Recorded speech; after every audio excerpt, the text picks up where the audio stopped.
Se puede ver ahí el Monte Carmel y en la distancia al del otro lado de la bahía de Haifa. Y acá se puede entender un poco cómo está edificada la ciudad antigua de Acco. Acá tenemos el mar, si miran para ahí, y si miran ahí las murallas dan una vuelta. Miran ahí para atrás, se puede ver la bandera de Israel sobre una torre alta por ahí. Imagínense, de esa torre en dirección del oeste está el mar. Así que la ciudad de Acco es todo lo que tenemos de aquí para allá. Y es muy difícil verla porque no estamos bastante altos. ¿Cuántos árabes viven acá? Después del almuerzo vamos a ver un modelo pequeño de la ciudad antigua de Acco y modelo.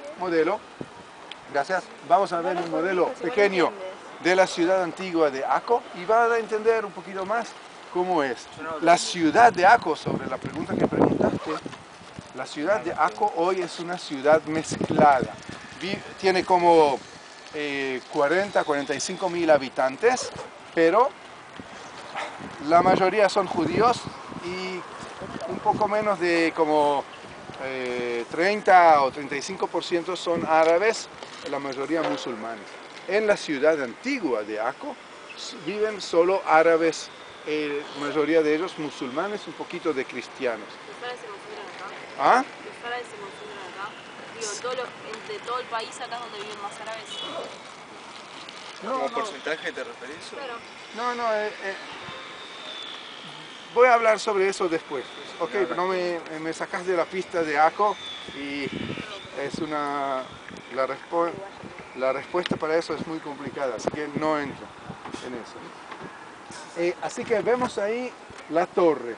Miren a esa torre es la fortaleza de Acco ya muchos años atrás, desde el tiempo de la Imperia Otomana Turca. Ahí existía una prisión, y si ustedes se acuerdan de los Bahá'í, la religión Bahá'í, el profeta de los Bahá'í ya estuvo encerrado ahí en esa fortaleza, y ahí escribió los libros sagrados para los Bahá'í. Después que salió de la prisión, él compró un terreno ahí un poquito más atrás, y ahí están los jardines Bahá'í de Acco, que son el sitio más sagrado a los bahá'ís en el mundo. ¿Por qué? ¿No son de Haifa? Ah, sí, enseguida voy a decir. ¿Por qué los jardines Bahá'í acá son el sitio más sagrado? Porque acá está enterrado Baha'u'llah, que es el profeta de la religión Bahá'í. Los jardines Bahá'í en Haifa, ahí está enterrado el Bab, que es la persona que dijo que 9 años después que él se va a morir, va a venir el profeta, que es el Baha'u'llah. Entonces el Baha'u'llah, que está enterrado en Acco, es más santo para los Pero son más Bahá'í. impresionantes los de Haifa, ¿no? El de Haifa es más lindo y más, tenés razón, más impresionante. Pero el más sagrado para los Bahá'í del mundo es acá en Acco. También allá, pero el número 1 es aquí. Después, en esa misma prisión, cuando llegó el mandado inglés a este país, en el año 1917, al fin de la Primera Guerra Mundial, los ingleses también tenían una prisión ahí y mucha gente de las organizaciones clandestinas judías, del Etzel, del Lehi, y que estaban luchando contra el mandado inglés, estaban encarcelados ahí. 9 de ellos fueron colgados en ese mismo sitio, en la prisión de Acco, y después vamos a hablar más también de eso porque vamos a estar ahí abajo de la bandera más tarde. Ahí también estuvo Zeev Jabotinsky. ¿Alguien conoce Zeev Jabotinsky? ¿Se acuerdan quién era Zeev Jabotinsky? Fundador de Betar. El padre de... Muy bien. El padre de Iván. Gracias. Sí, Creador de Betar. de él salió el partido Likud, se puede decir, y el movimiento derechista, vamos a ponerle, de este país. Y Zeev Jabotinsky también estuvo encarcelado ahí, y él tuvo la suerte de no ser ahorcado ahí, y después logró ser liberado de la cárcel más tarde.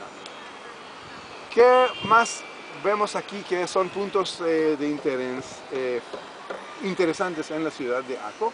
Si miran ahí se ve una cúpula verde muy grande y una torre de una mezquita verde también. Esa es la mezquita de El Jazar.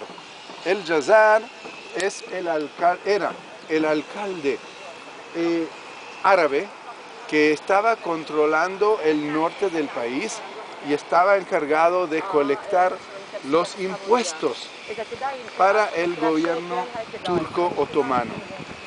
El Jazar es el hombre que sobre estas mismas, no exactamente porque él edificó estas murallas después de lo que les voy a contar ahora, pero en el mismo área, en el mismo sitio más o menos, las murallas antiguas de Akko existían cuando un conquistador muy...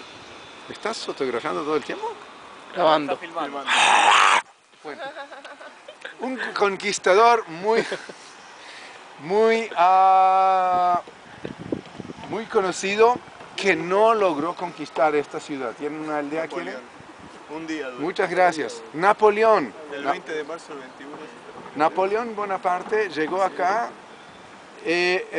conquistó este país en el año 1799 y vino del sur, pasando por África, Egipto, subiendo a lo largo de la costa del Mediterráneo al norte, conquistó la ciudad de Yafo, que es muy parecida a la ciudad de Akko, cerca de Tel Aviv.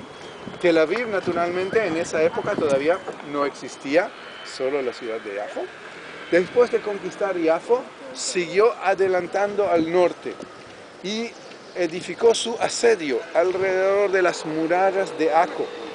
No logró conquistar la ciudad de Akko porque en esa época la flotilla naval de Inglaterra estaba controlando el Mediterráneo y entonces Napoleón no pudo traer cañones de asedio para romper las murallas y no pudo también parar gente o comida que traían por el puerto de Akko y entraban en la ciudad. Lo que sí hizo, trató de, cuando armó el asedio, él ahí en el rincón donde está ahí, ven ese árbol que está ahí, o el único árbol que está por ahí, abajo de él empezaron a excavar abajo de la muralla y la explotaron. Y nos cuentan que el Jazar, que ya era un hombre viejo en esa época, estaba parado ahí enfrente del agujero en la muralla, esperando a los franceses, y junto con otros pocos soldados estaba matando tantos franceses que los franceses no pudieron entrar y tenían que volver, y nunca logró Napoleón conquistar a esta ciudad. El Jazar, ese fulano, el alcalde, era muy reconocido por su atrocidad. Él, cuentan que a sus consejeros, si hacían un error, primero les cortaba una oreja, después, si hacían otro error, les sacaba un ojo, y si hacían otro error, le cortaba la nariz. Era una persona muy fuerte. El Jazar en árabe quiere decir, significa el carnicero. El carnicero, un nombre que era en real muy bueno para este hombre. Y tenía un consejero judío, Haim Parji se llamaba. Después, cuando ustedes van a recibir plata de Mike en otros 7 minutos, vamos a estar parados en el centro, en el círculo de Haim Parji, el consejero judío de El Jazar. Ese consejero, que el Jazar lo amaba mucho, le faltaba una oreja, un ojo y la punta de la nariz. Hizo 3 errores muy grandes y el Jazar le cortó todo eso. Así que nosotros estamos otra vez sobre las murallas que edificó el Jazar después que Napoleón recedió. Él edificó aquí estas murallas sobre el mismo terreno donde estaban las murallas que lograron parar a Napoleón, pero el Jazar dijo: yo voy a edificar acá murallas que van a ser más fuertes